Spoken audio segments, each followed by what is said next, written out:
They called her the shamed sister, the one who stood in shadows while Clarissa bloomed under gaslight and approval.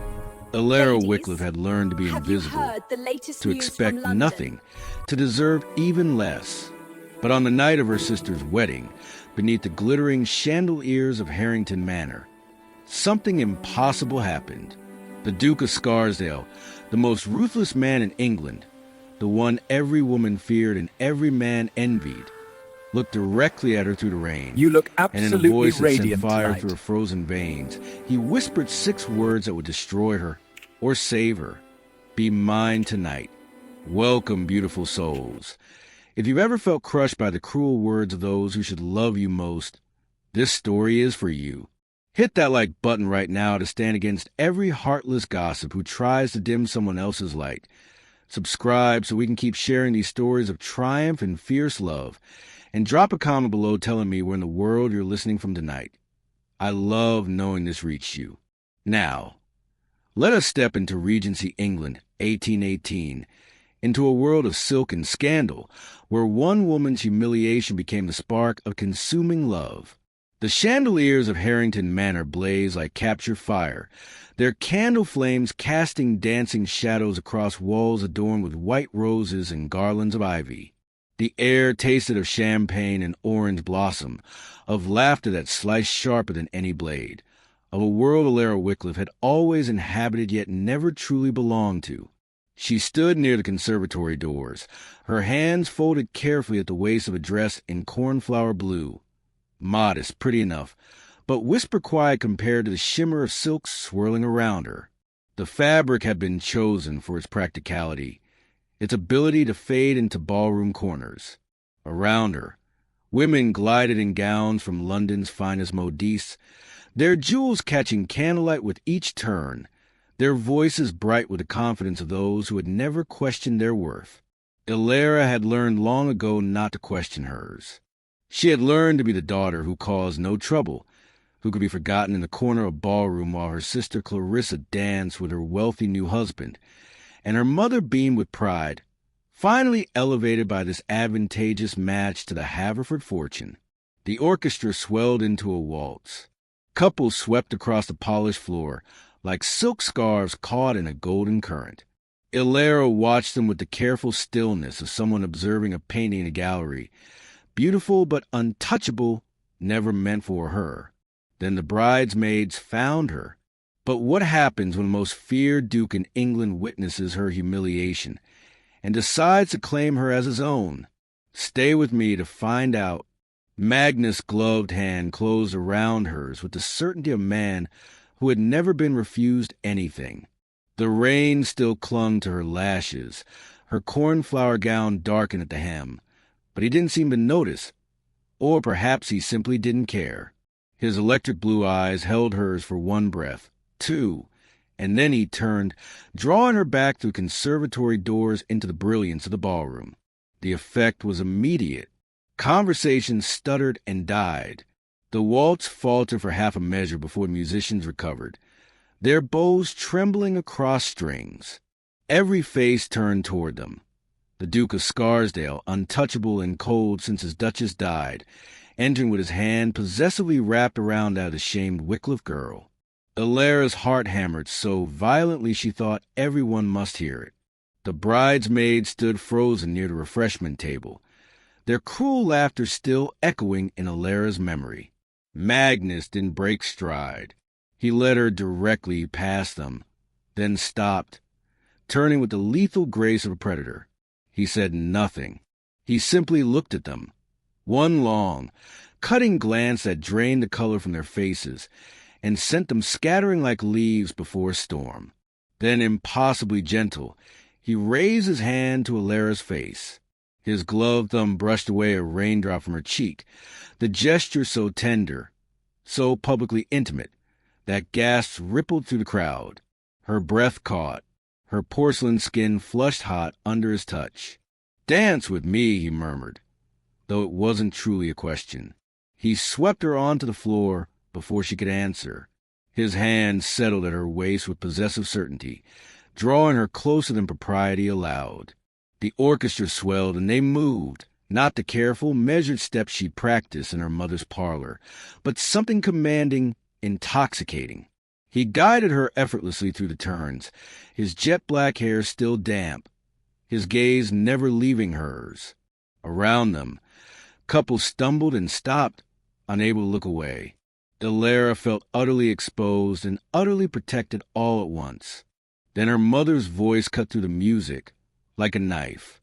"Illyria, come here, now." Her sister Clarissa stood beside their mother, her bridal gown shimmering, her expression furious. Her new husband, Lord Haverford, looked equally displeased. They waited near the edge of the ballroom, a wall of family judgment. Magnus' hand tightened at her waist. Ignore them. But the music was ending. The dance floor was clearing, and her family was advancing. But when they demand she end this farce immediately, will Magnus' ruthless reputation protect her, or destroy what's left of her name? They cornered her in the card room. Her mother, her father, Clarissa still radiant in white silk, and Lord Haverford with his perpetual sneer. The door clicked shut, sealing them in with a scent of cigars and disapproval. "Have you lost your senses?" her mother hissed. "The Duke of Scarsdale? Dancing with you like that, touching your face in front of everyone." "It's a humiliation," Clarissa cut in, her voice sharp. "You've made yourself a spectacle. Made us all a spectacle on my wedding day."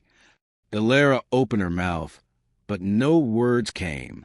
The old instinct to apologize, to shrink, to disappear rose in her throat like bile. Then the door opened again. Magnus filled the doorway, his presence transforming the room's air into something charged and dangerous.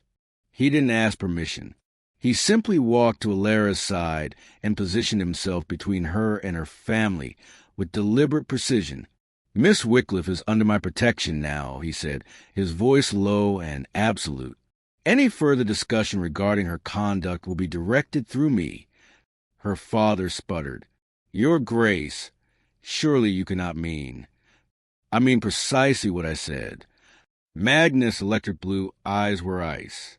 "And I suggest you consider very carefully how you speak about the woman I intend to court." The silence that followed was suffocating. Clarissa's mouth fell open. Lord Haverford looked between them, as if watching a carriage accident. Her mother pressed a hand to her chest. "Court?" her father managed weakly. "Did I stutter?" Magnus turned slightly, his hand finding the small of Illyria's back. "If you'll excuse us." He guided her out before anyone could recover, through the corridor, past the wide-eyed guests, into the moonlit conservatory where this impossible night had begun. Rain still pattered against the glass ceiling. The air smelled of jasmine and wet stone. Illyria turned to him, her hazel-green eyes searching his face. "Why are you doing this?" For a long moment, he said nothing. Then his hand rose, fingers threading through the loose chestnut hair at her nape. "Because when I saw you standing in the rain, tears on your face and fire in your eyes despite everything they'd done to you," his voice roughened, "I saw someone worth claiming." He kissed her then, fierce and possessive and devastating. His mouth moved against hers with barely restrained hunger, and she gasped, her hands clutching his lapels as heat flooded through her.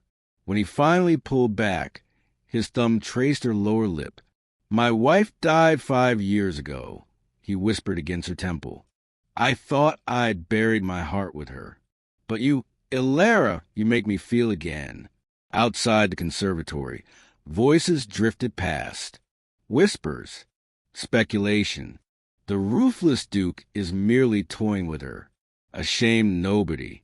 He'll tire of her by morning. Illyria's breath hitched. Could she believe this was real? But as whispers spread that the ruthless Duke is merely toying with a shamed nobody, can Illyria believe his desire is real? London swallowed Illyria whole. Within a week of the wedding, Magnus' aunt, the formidable Dowager Countess of Ashford, had swept her away from Harrington Manor and installed her in a townhouse in Mayfair. The Countess was tall, silver-haired, and possessed Magnus' same piercing gaze. Though hers held a glint of amusement her nephew had long ago lost. "He needs you," she'd said simply, arranging Alara's hair with expert fingers. "And you, my dear, need to stop apologizing for taking up space in the world." Magnus courted her with an intensity that left the ton breathless. He took her riding in Hyde Park at dawn, his horse pressed close to hers, his hand reaching across to steady her waist. He escorted her to the theater, his possessive presence in the box silencing the whispers, though not stopping them entirely. Everywhere they went, eyes followed. Speculation swirled like smoke. The shamed Wycliffe girl has ensnared him with some trick. He's merely amusing himself. She'll be discarded within a month. Alara tried not to listen, tried to believe the way his electric blue eyes burned when they found her across a crowded room. Then he brought her to Scarsdale House. The estate loomed at the edge of London, all dark stone and ivy-covered walls. Inside, shadows gathered in corners despite the afternoon light. He led her through halls lined with ancestral portraits, his hand warm and steady at the small of her back, until they reached the gallery. And there she was, the late Duchess of Scarsdale, blonde, ethereal, draped in pearls and pale silk, her painted smile serene and perfect. Alara's breath caught. She looked nothing like this woman, this flawless, graceful creature who had once held Magnus' heart. "You're afraid you can't compare." His voice came from behind her, low and certain. She couldn't deny it. Magnus turned her to face him, his hands framing her face with unexpected gentleness. "She was my past, Alara, a love I thought would be my only one." His thumb traced her cheekbone, and his gaze, those electric blue eyes that haunted her dreams, held hers with fierce intensity. "But you are my present, my future, the woman who made me feel alive again." He kissed her there, in the shadow of his first Duchess's portrait, and Alara tasted desperation and promise and possession all at once. But that night, at Lady Pemberton's ball, a woman in crimson silk approached with a vicious smile. Lady Cordelia Ashworth, a widow with emerald eyes and a reputation for cruelty. "Miss Wycliffe," she purred, loud enough for others to hear. "How charming that the Duke has taken pity on you. Though I wonder, does he know about the scandal that truly destroyed his first wife?" Magnus went utterly still. "Darling, if the story of a ruthless duke fighting for a shamed woman's heart is stirring something fierce in you, don't risk missing what happens next.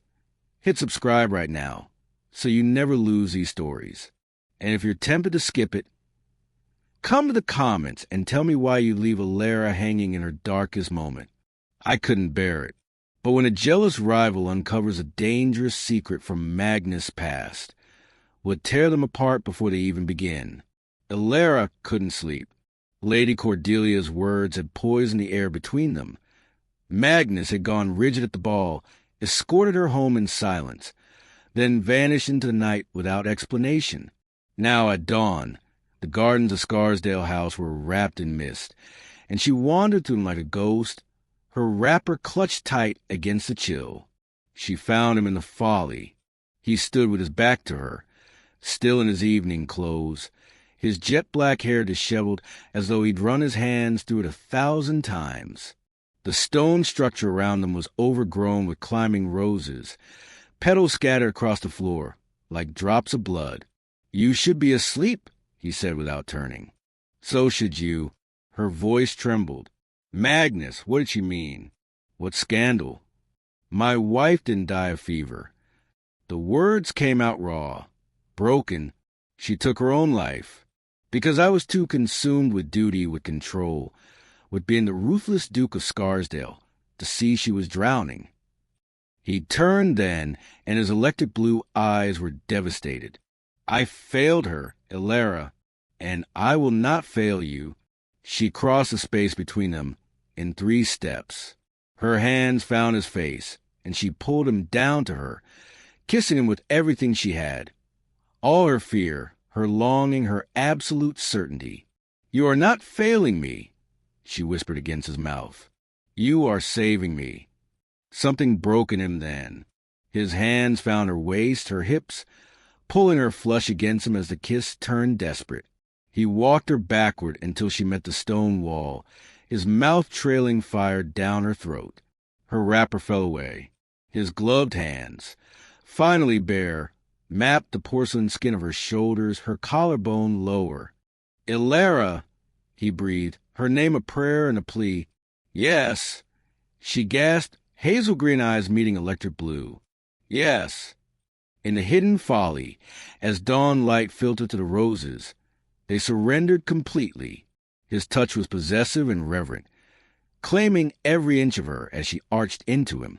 She learned the taste of his skin, the sound of her name on his lips when control finally shattered. They moved together until there was no pretense left, only raw need and consuming want and two broken souls choosing to be whole together. Afterward, wrapped in his coat, her head against his chest, she felt his heartbeat steady beneath her cheek. But by noon, the rumors had already begun. Miss Wycliffe seen leaving the Duke's estate at dawn, disheveled and ruined. He's destroyed her completely. She'll never recover from this scandal. When Magnus learned of it, his face went cold as winter stone. But will Magnus fight for her, or retreat into his ruthless solitude? Lady Cordelia found Ilara in the morning room of the Dowager Countess's townhouse, where sunlight should have felt warm, but suddenly turned cold. "You poor, foolish girl." Cordelia's crimson lips curved into a smile sharp as glass. "Did you think no one saw you leaving Scarsdale House at dawn? I have 3 witnesses willing to testify to your ruin." She leaned closer, her perfume cloying. "Unless, of course, you convince the Duke to end this ridiculous courtship. Walk away quietly, and I'll ensure the rumors die. Refuse, and I'll make certain you're destroyed so thoroughly that even your family won't claim you." Ilara's hands trembled in her lap. The porcelain teacup rattled against its saucer. "Why are you doing this?" "Because Magnus was meant to be mine." Cordelia's eyes flashed with venom. "I've waited 5 years for him to emerge from his grief, and I will not lose him some shamed nobody in a cornflower gown." "You won't lose him." The voice came from the doorway, lethal and cold as winter frost. "Because he was never yours to begin with." Magnus entered like a storm given human form, his electric blue eyes burning with fury. He moved past Ilara without touching her, advancing on Cordelia with predatory grace. "You have 10 seconds to leave this house before I ensure you never enter another drawing room in London again." Cordelia paled. "Your Grace, I only meant." 5 seconds. She fled, her skirts rustling in her haste. Magnus turned to Ilara then, and his expression transformed, the ruthless Duke becoming something tender and fierce all at once. He dropped to one knee before her, pulling a ring from his pocket, an emerald, surrounded by diamonds, gleaming like captured starlight. "This was my mother's," he said, his voice rough with emotion. "I want you to wear it. I want the entire world to know you're mine." Ilara's breath caught. "Magnus." "Marry me, Ilara, in 3 weeks. Let me make you my duchess, my wife, my everything." He slid the ring onto her finger with possessive certainty. "Let me show them all that you were never shamed. You were simply waiting for someone worthy of claiming you." Tears spilled down her cheeks as she pulled him up, kissing him with desperate joy. By that evening, the announcement appeared in every London paper. The Duke of Scarsdale to wed Miss Ilara Wycliffe in a fortnight. The Ton erupted in scandal. Her mother sent 3 furious letters. Clarissa arrived unannounced, demanding Ilara see reason. But Magnus stood between her and every storm. His hand steadied her back, his emerald ring blazing on her finger.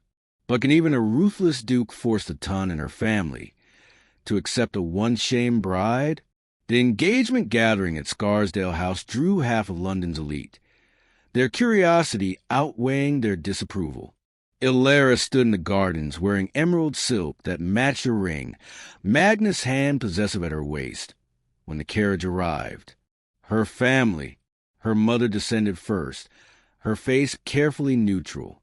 Her father followed, then Clarissa and Lord Haverford. They approached to the rose arbor like soldiers advancing on uncertain ground, and Ilara felt Magnus' hand tighten protectively. "Your Grace." Her father bowed stiffly. We wish to offer our congratulations." The word sounded forced, painful. Clarissa wouldn't meet Ilara's eyes. "How gracious," Magnus said, his tone edged with ice. Thunder rumbled overhead. The sky had been darkening all afternoon, clouds gathering like witnesses to this fragile reunion. Her mother stepped forward, her voice breaking. "Ilara, we were wrong. I was wrong." Tears glistened in her eyes. "I spent so many years trying to secure Clarissa's future that I forgot you deserved one too. Forgot you deserved to be seen, to be loved, to be—" Her voice cracked. "I'm sorry, my darling girl. I'm so terribly sorry." The first raindrop fell, then another, then the heavens opened, and suddenly everyone was scattering. Guests fleeing toward the house, servants rushing to save the refreshments. But Ilara stood frozen, her mother's words echoing in her ears as rain soaked through her emerald silk.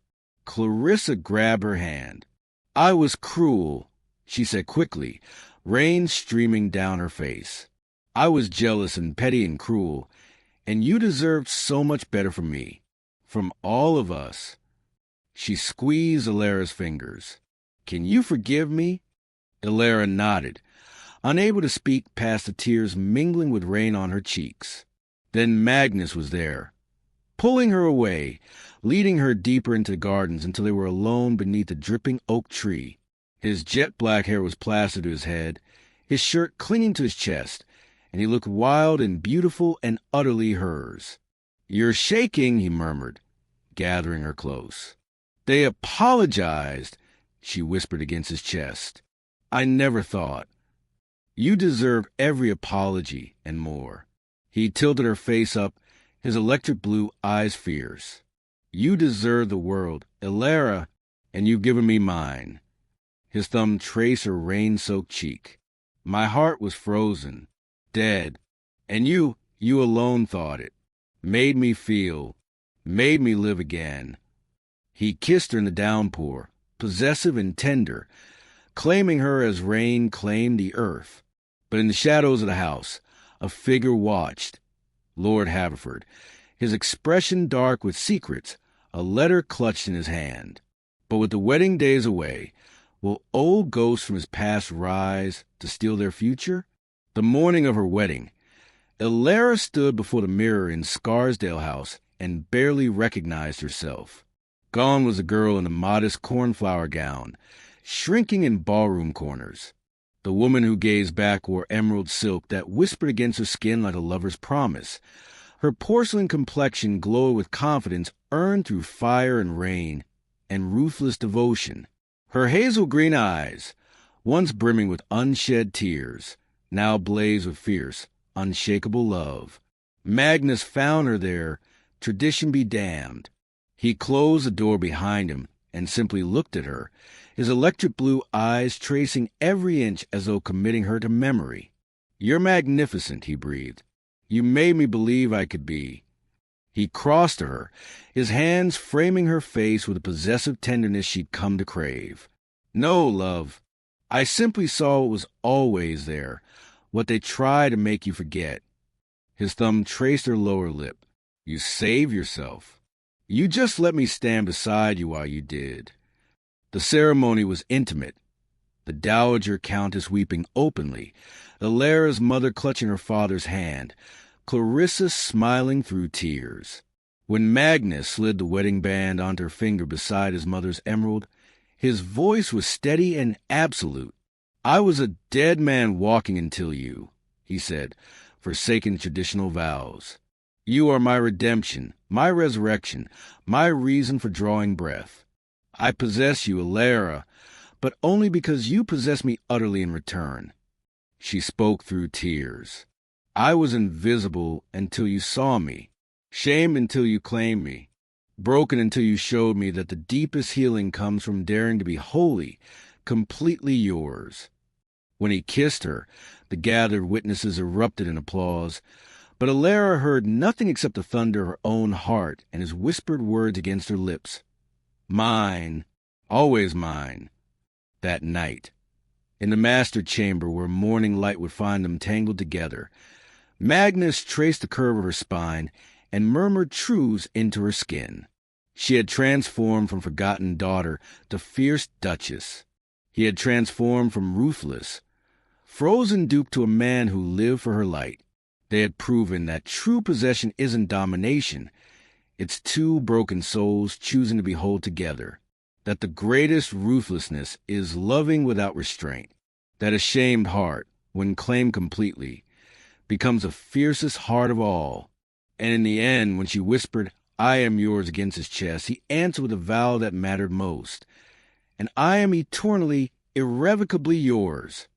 Sweet listener, if Alara's journey from shame to fierce love has touched your heart even a little, subscribe now. Don't make me wonder why you walk away from stories that remind us we're worthy of being claimed completely. Drop in the comments if you truly won't, but I hope you'll stay.